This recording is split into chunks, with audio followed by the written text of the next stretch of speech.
Week after week, I continue to get great comments and questions that come in from parents such as yourself. And I thought I'd address this one here about the amount of money that parents spend investing in youth baseball.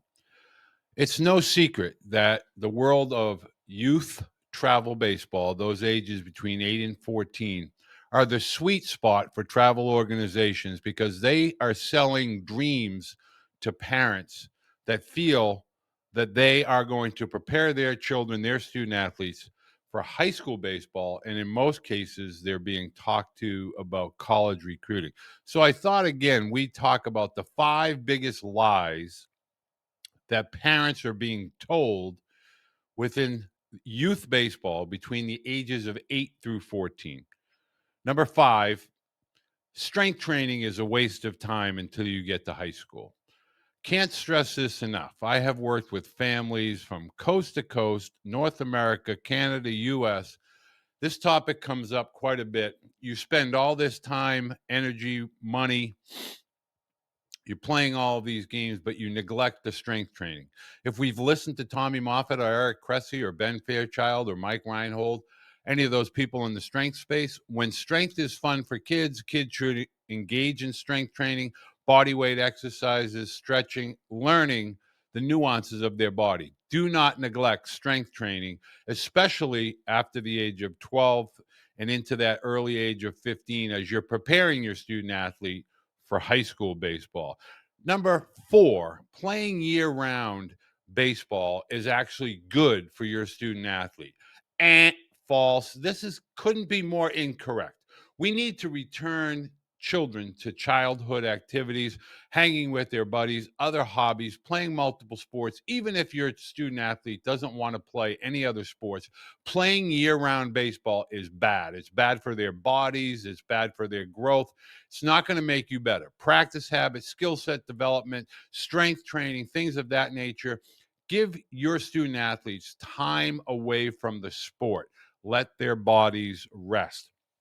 Myth number 3, that every single youth training facility, travel organization wants you as parents to understand or believe is that throwing 85 by the age of 14 or 15 is a big deal and it's going to help your student athlete get recruiting. Nothing could be further from the truth. In fact, recent studies completed by Major League Baseball show that if your student athlete is throwing 85 before the age of 14, the chances of injuries increase greatly, and the opportunity will present itself for Tommy John surgery at some point during your student athlete's career. Make sure that you as parents allow your children to physically mature, focus on some early strength training, some drill work.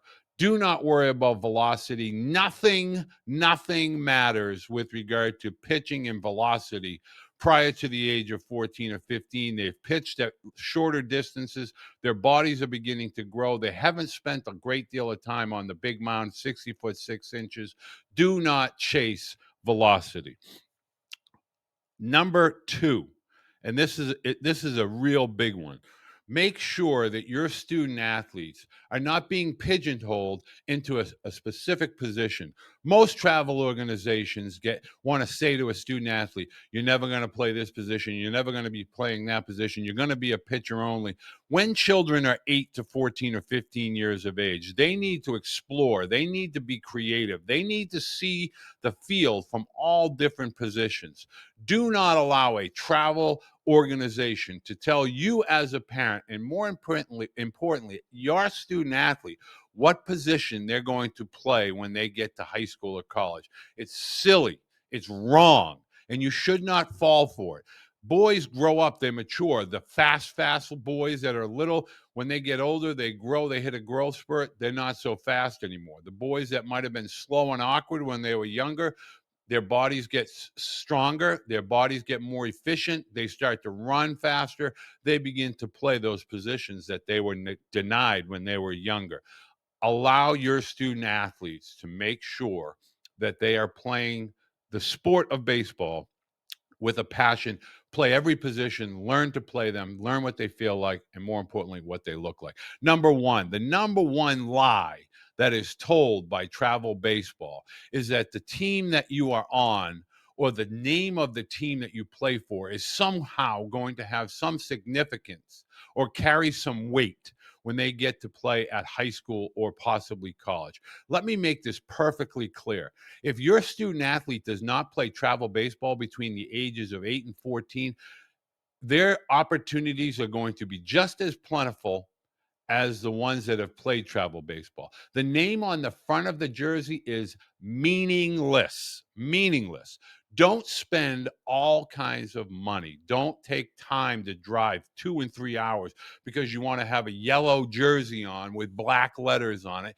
Avoid that. You don't need any of that stuff. You don't need the elite superhuman travel team at the ages of 8 through 14. What you need is to allow children to be creative, to play the sport, to play the sport, whether that be local, little league, youth leagues, etc., a local travel team that may keep things local with regard to your state or area of the country.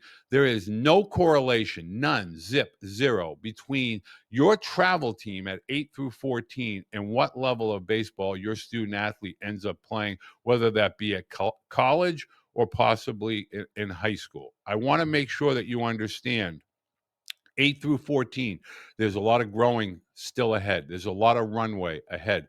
Who your student athlete is at 8 to 14 is not going to play a significant role of who they are capable of becoming. At 14 through 21, your student athlete is going to discover strength training. They're going to understand skill set development. They're going to understand repetition equals retention. They're going to be self driven. Nothing that they do between the ages of 8 to 14, hundreds of games during the season, super duper elite travel teams, little league all-star teams. I could tell you countless number of stories that boys never made little league all-stars, never played travel ball, and they ended up being elite college players as well as professional players. One of them is my youngest son, Tyler. No travel baseball until the age of 14, made his Little League All-Star team, focused on Little League, had fun, had a lot of friends and memories, and that's all that matters. Keep these comments coming. I am going to make sure that I'm answering your questions on a weekly basis. I look forward to seeing you on the baseball fields this upcoming season.